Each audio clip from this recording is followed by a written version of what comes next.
সাকিব ভাই has an অরা, একটা দল আসতেছিল, সাকিব ভাই ওয়াজ ইন দ্য সেন্টার, উনি হাঁটতেছে, পিছনে পুরো এফডিসি হাঁটতেছে। রকস্টারে যুক্ত হয়ে হচ্ছে আজমান রুশো ভাইয়ের সাথে আমার দীর্ঘদিনের সম্পর্ক। তো গত বছর শেষের দিকে উনি আমাকে একদিন ফোন করলেন, ডাকলেন অফিসে, বললেন কিছু কথা আছে।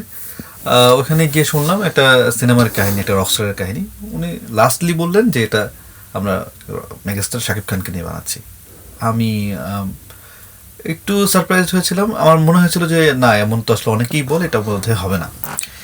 পরবর্তীতে দেখলাম যে না, আসলে এটা সিরিয়াস, এটা আসলে অনেক বড় একটা কাজ, এবং যত সহজে আমাকে ইনক্লুড করা হয়েছে, বাট প্রসেসটা আসলে অনেক লম্বা ছিল। কারণ রুশো ভাই এবং সানি ভাই দীর্ঘদিন যাবত ওনারা বসতেছিলেন, গানগুলো বানাচ্ছিলেন, অনেক দিনের প্ল্যানিং ছিল।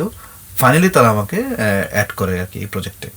আচ্ছা, রকস্টার আমার যদি আমি বিজিএম ধরি, বিজিএম এর 7ম সিনেমা। তো এর মধ্যে অনেক পপুলার কাজ হয়েছে, যেমন পরাণ, উৎসব, বনলতা এক্সপ্রেস, প্লাস প্রেশার কুকারে আমি গান করেছিলাম একটা বড়াই করে, ওটাও বেশ জনপ্রিয়তা পেয়েছে। কিন্তু রকস্টারের ব্যাপারটা আলাদা। একটা সিনেমা এখনও জাস্ট একটা টিজারও না, টিজারের ওয়ার্ম আপ রেকর্ড হচ্ছে, সেইটার জন্য আপনি আমার সাথে কথা বলছেন। সো এটা অবশ্যই একদমই আলাদা সবার চেয়ে। তো সেই জায়গা থেকে আমার একটা চাপ ছিল। চাপটা হচ্ছে এরকম যে কি করব, কারণ নর্মালি কি হয়, একটা কেউ যদি শোনে যে রকস্টার নিয়ে একটা সিনেমা হচ্ছে এবং এটা রকস্টারের গল্প, সেক্ষেত্রে অবশ্যই দেশ সেরা যারা আসলে প্রুভেন অলরেডি 20-30 বছর যাবত যারা অলরেডি কাজ করতেছে, তাদের কাজটা পাওয়া তো স্বাভাবিক।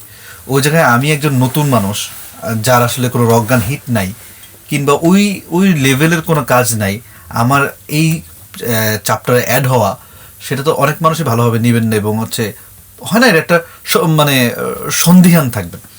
তো তখন আমি আসলে ওয়ে আউট চিন্তা করলাম যে কি করা যায়। So I hired all the real life rockstars, like Tanim ভাই, ইফাজ ভাই, বাগধারার তকির, আমাদের তামজিদ, সামিউল মোমেদ। সো এরা হচ্ছে বাংলাদেশের বেস্ট মিউজিশিয়ান, রাইট? সো আমি রকস্টার সিনেমাটা কীভাবে চিন্তা করেছি, যদি আমি চাপ নেই তাহলে আমি বানাতে পারবো না, কারণ আমি এ রহমানের লেভেলের মিউজিক আউটপুট দিতে পারবো না, কারণ এ রহমান তো প্রুভেন, সে তাকে অল ওভার দ্য ইয়ার্স তাকে প্রুভ করছে, রাইট? সো আমি যেটা চিন্তা করলাম যে এই মিউজিকটা আসলে আমাদের গল্পকে কমপ্লিমেন্ট করে, এমন একটা মিউজিক বানাতে হবে, একটা রকস্টারকে কমপ্লিমেন্ট করে, আর রকস্টারের জার্নিটা তার মিউজিকের মাধ্যমে যেন প্রকাশ পায়। যদি আমি আরও খোলাসাভাবে বলি, একটা ব্যান্ড কিংবা একটা আর্টিস্ট যেভাবে গ্রো করে, তার চিন্তা ভাবনা যেমন থাকে, যেমন আমাদের প্রথম দিককার গান, সেই গানগুলো খুবই বেসিক কর্ডে, বেসিক অ্যারেঞ্জমেন্টে, আস্তে আস্তে এই অ্যামেচার আর্টিস্টরা প্রফেশনাল লেভেলে যায়, আমরা প্রফেশনালি মিউজিকটাকে আরও রিচ করতে থাকি, রাইট? এবং গল্পের ভাঙা গড়ার সাথে ম্যাচ করে, কখনো রকস্টার যে সব গান রক বানায় ফেলছে ব্যাপারটা এরকম না, কখনো ওই আর্টিস্টের ডাউনফল যায়, কখনো রাইজিং যায়। সো সব কিছু মিলিয়ে আমরা আমাদের বেস্টটা দেওয়ার চেষ্টা করছি। এইটা আমি বলবো আমি ফরচুনেট, কারণ সাকিব ভাইয়ের যদি অন্য একটা ফিল্ম আমার কাছে আসতো, হয়তো এভাবে চিন্তা করা লাগতো না। সো এই এখন আমার জন্য আমি ফরচুনেট, প্লাস আমি লাকিও বলবো, কারণ হচ্ছে এই যে অপরচুনিটি ক্রিয়েট হয়েছে আমাকে প্রুফ করার। ধরুন আমি একটা উদাহরণ দিই, আমি একটা সাকিব ভাইয়ের একটা সিনে, ছোটোবেলার সিনে বলা যদিও ঠিক না, বাট আমি একটা মিউজিক্যাল টার্ম ইউজ করেছি, ড্যাড গেট একটা গিটারের টিউনিং। সো এই যে নতুন একটা জিনিসের সংযোজন করা গেল সিনেমাতে, সেটা আসলে রকস্টার সিনেমা হচ্ছে বিধে আসলে আমি সংযোজন করতে পারছি। একটা অ্যাকশন সিনেমা হলে তো আসলে এই সিনের প্রয়োজনই ছিল না। এমন করে আরও অনেক জিনিস আছে যে সিনেমার চেয়েও বেশি চিন্তা মিউজিক্যালি ব্যাপারটা কতটুকু কারেক্ট, বা মিউজিক্যালি ব্যাপারটা কতটুকু এনরিচ। চাপটা হচ্ছে আমি তো আসলে আমার কিছু বিজ্ঞাপনের কাজও করি। তো আমি একটা ঘটনা বলতে পারি আপনাকে, গতকালকে আমি একটা স্টোরি দিছি একটা বিজ্ঞাপনের। তো বিজ্ঞাপনটা বানানোর সময় আমার একটা মার্টিন গ্যারিক্সের একটা সাউন্ড আমাকে ডিরেক্টর শোনালো যে ভাই আমরা এমন সাউন্ড কিছু প্রডিউস করতে পারি। তো আমি ওই সাউন্ডটাই ইমিটে বাজায় স্টোরি দিলাম।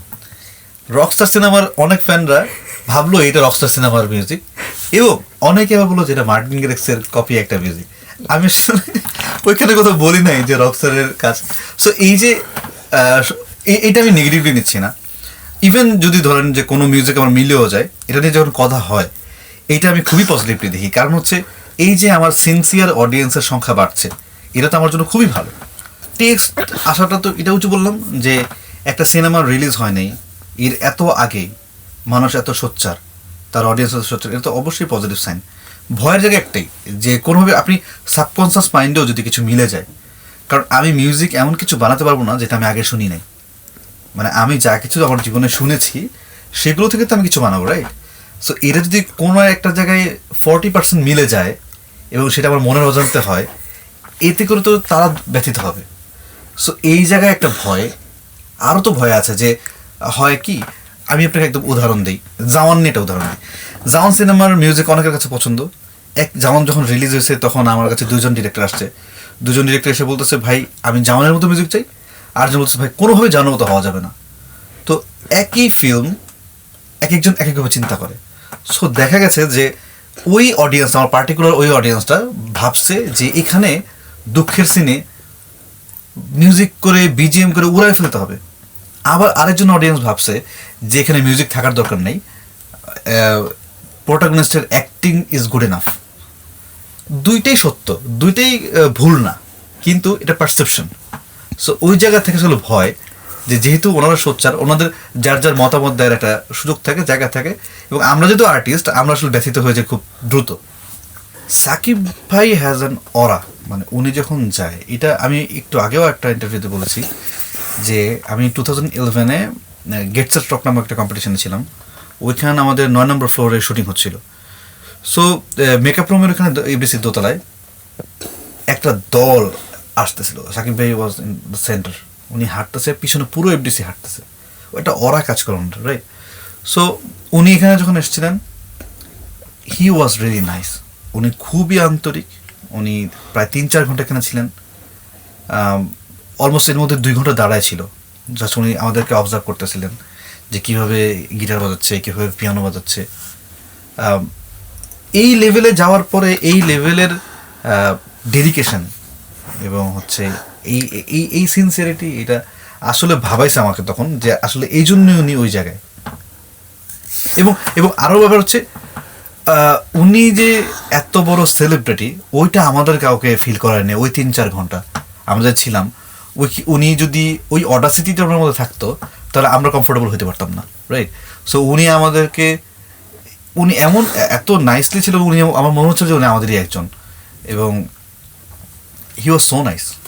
বাছাইয়ের সময় ছিলাম না, কিন্তু গান বানানোর প্রক্রিয়াতে অনেকগুলো গান আমরা অল্টার করেছি, যে এই গানটা না এই গানটা, বা এই গানের এই জায়গাটা ভালো লাগতেছে না, এই গানটা এমন হইতে পারে, কিংবা আমি একটা গ্রুপ দিলাম, এটার উপরে কিছু একটা বানান, এরকম হয়েছে। আচ্ছা, ও আর কোনটা প্রায়োরিটি দিয়েছে? প্রায়োরিটি হচ্ছে আমাদের গল্প। আমাদের গল্পের জন্য যেই লিরিকটা যায়, যে টিউনটা যায়, ওটাই আমরা করেছি। প্রথমত অ্যানিমেশনটা করেছে মোর্শেদ মিশু ভাই, উনি খুবই ট্যালেন্টেড। আর একটা সিনেমার সার্কুলেশন বা ফার্স্ট প্রমোশন এরকম হইতে পারে, এটা মনে হয় বাংলাদেশে এটাই প্রথম। সো আমার কাছে তো বেশ মজা লাগতেছে, কারণ এত দ্রুত এত ফিডব্যাক তো আসলে কখনো পাওয়া হয়নি। সো এটা আমার জন্য নতুন এবং এক্সাইটিং। বাট এখানে টেনশনের বিষয় যে বললাম, আমি আসলে সবসময় I am serious about my work. So next মিউজিকটা এর চেয়ে ভালো হইতে হবে, বা কোনোভাবেই যেন ভরকায় না যায়। সো যদি আমি আমার বেস্টটা দিতে পারি, আমি অনেস্ট থাকি, দেন এটা যদি ফাটায় দেয় তাহলে আমি খুশি হব, যদি না আমি কষ্ট পাবো। আরও কিছু দরকার কি আসলে? রকস্টার করতেই তো জান যাচ্ছে। ঈদে আর কিছু করতেছি না, অনেস্টলি ঈদে রকস্টারই করতেছি। আমি আসলে এই টাইমটাকে মানে বেস্ট ইউটিলাইজ করতে চাই।